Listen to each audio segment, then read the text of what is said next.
So, our first speaker tonight is indeed Mark Gregory. And Mark Gregory recently completed his PhD in the field of chemistry at the University of Melbourne. When he's not mixing chemicals in the lab, he is running Laneway Learning and playing rugby and organising weekends away to somewhere he's never been before. Please make Mark Gregory very welcome.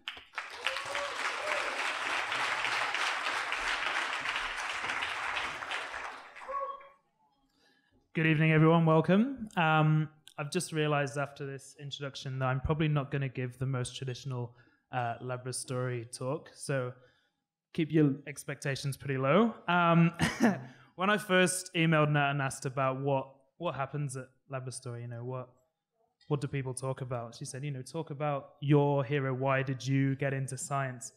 And I suppose the typical names kind of get thrown up there, your Newtons, Einsteins, all these kind of faces. And you go, oh, it's boring. People have probably already spoke about that. I don't really know.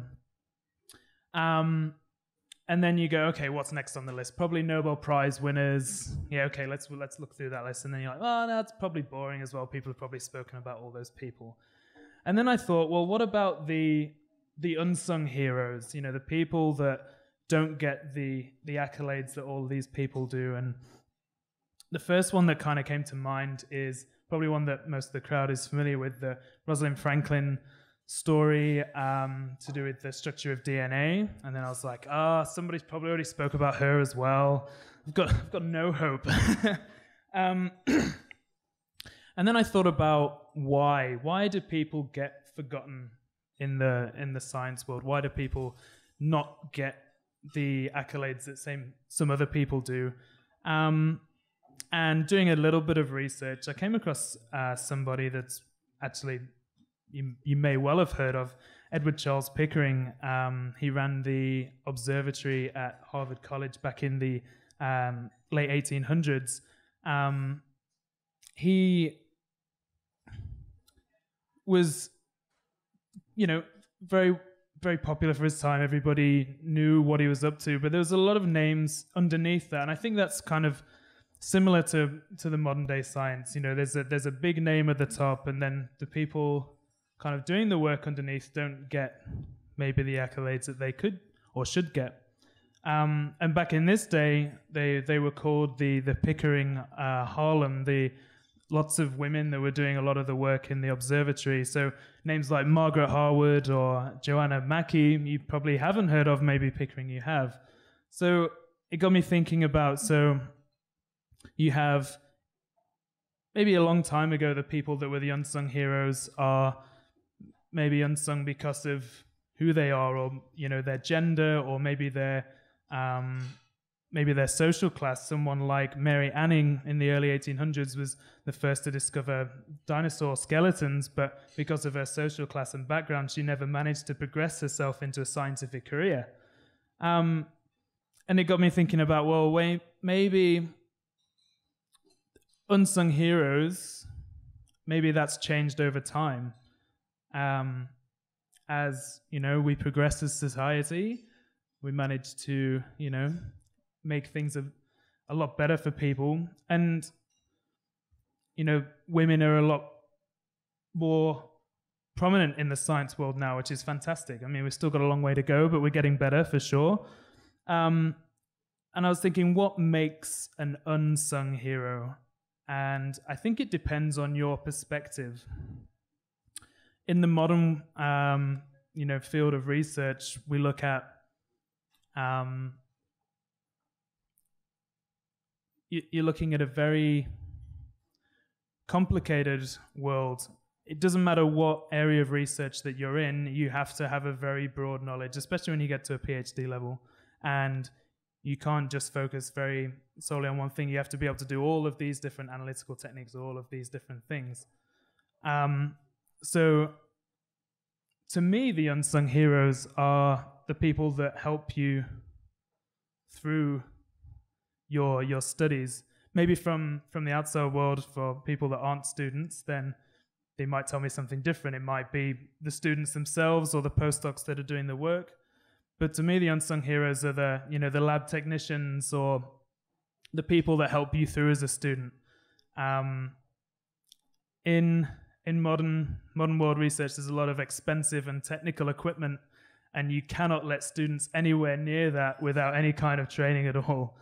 And having people to look after that equipment and help the students through with their, what's the latest in that area? Is there a new technique that they could use to get the result that they need? Somebody that's keeping track of all of that stuff for you makes things considerably easier as a research student. So I want to go through my list of unsung heroes.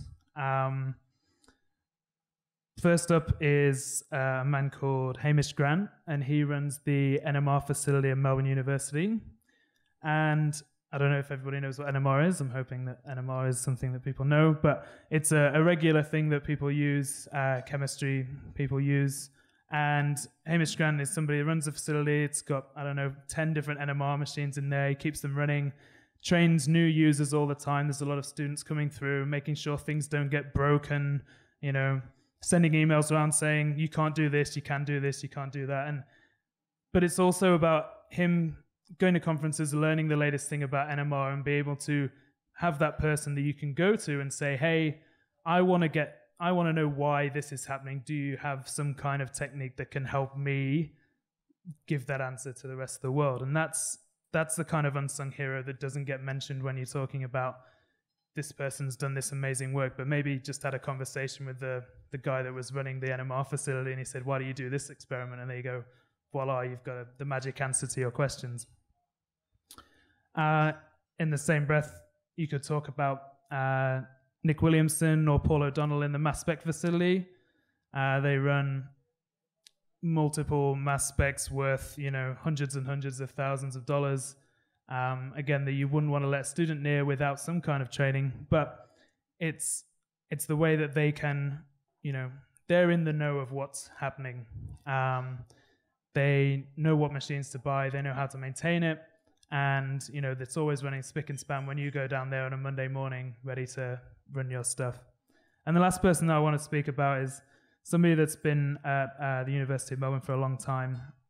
His name's Les Gamal, and he is the in-house glass blower, which is not something that every university has, but Les has been working at university for many, many years, and as a chemist, your glassware is essential for everything that you do. And whether it's repairing stuff that you've broken before your supervisor finds out, or whether it's going to him with a problem that you have, you want to do an experiment, but it's hard to do with the glassware that you have, and him saying, well, you can just join this on here and join this on here, and you can make this thing, and it will work perfectly. And you go, okay, all right, well, give you a week and see what happens. And then he comes back with this huge piece of kit, and you go, okay, all right, well, I suppose I should give it a go. And it's that kind of knowledge, and it's somebody like that you can go and speak to and say, hey, can you help me out with this? And they've got that knowledge ready to go that allows new heroes to be born.